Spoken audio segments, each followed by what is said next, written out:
what we're going to be doing is joining things you rotoed to the original image.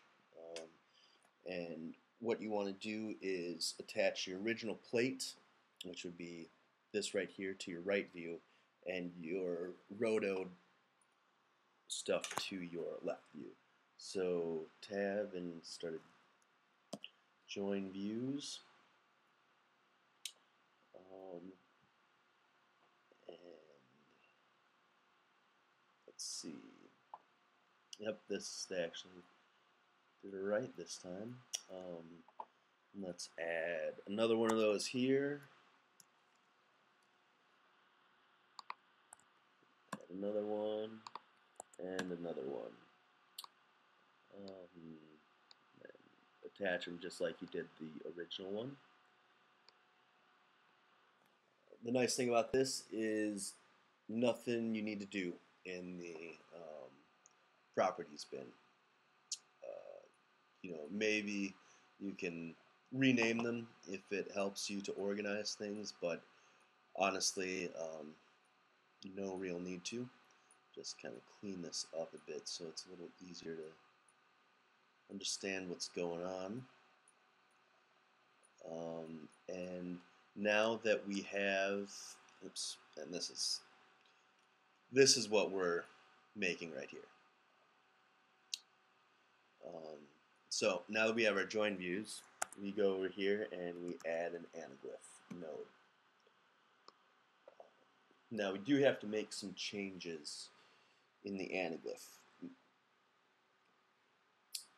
The first thing we want to do is change both of these to left.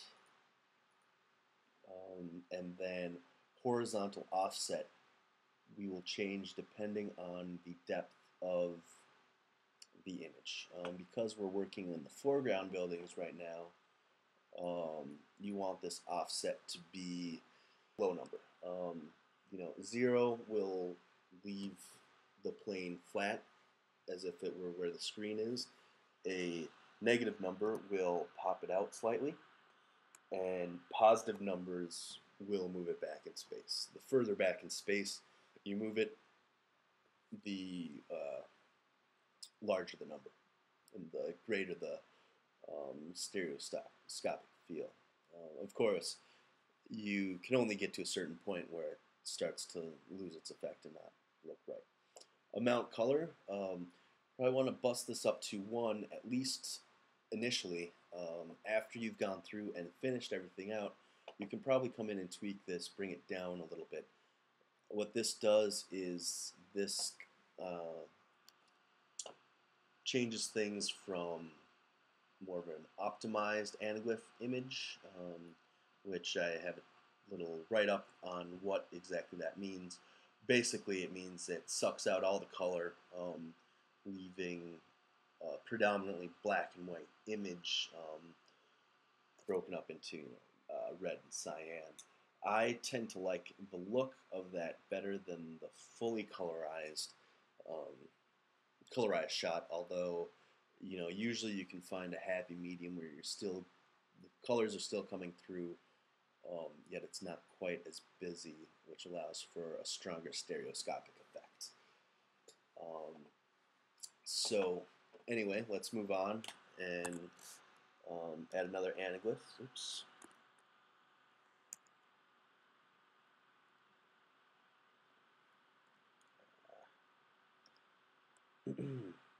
And because this is our midground, we want to, left. Let's put this right at around 3 or something like that. Oops, not the horizontal offset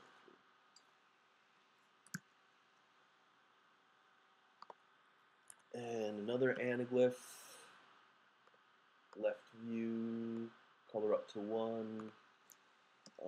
Put this horizontal offset maybe at 6. Play around with these numbers and see what looks the best. Obviously, you need to have your red and blue glasses in order to see what's working and what isn't. But it can really the effect can really drop away and not look right at all if you push those numbers way too well. My computer's really starting to shut down on me. Okay, so we'll add our final anaglyph. And this is our furthest back one, so we'll put this maybe at 10. Put this at 1 again. We want a left view, left view.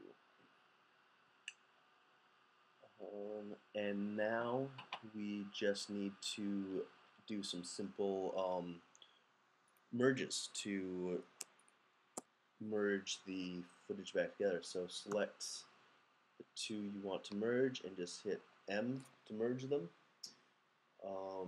And the operation you want is an over. So everything is set. Just move on to the next one. Select merge, select the anaglyph, hit M. And one final time, hit M. And now, actually, there's one thing I forgot to mention. Inside of each one, let's clean this up a bit first, actually. Inside of each one of your roto shapes, output should be set to RGB. Oh, wait a second, this is wrong. Those shouldn't be up like that. Pre-multiply RGB. This should be RGB A alpha.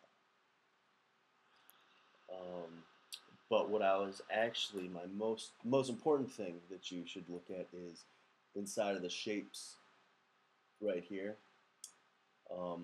your feather option. As you move back in space, the feathering should increase as well. So my feather here is only about 2 pixels, but as I get back into these far background buildings, which are just these little negative spaces in between the buildings, I brought the feather up to 10.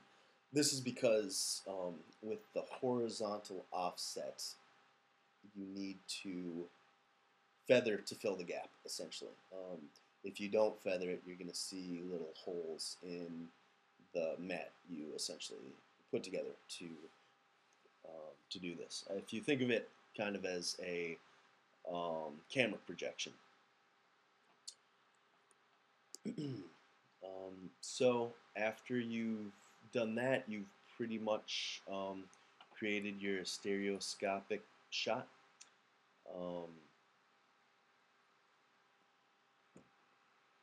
I don't know if there's anything else that is worthy mentioning.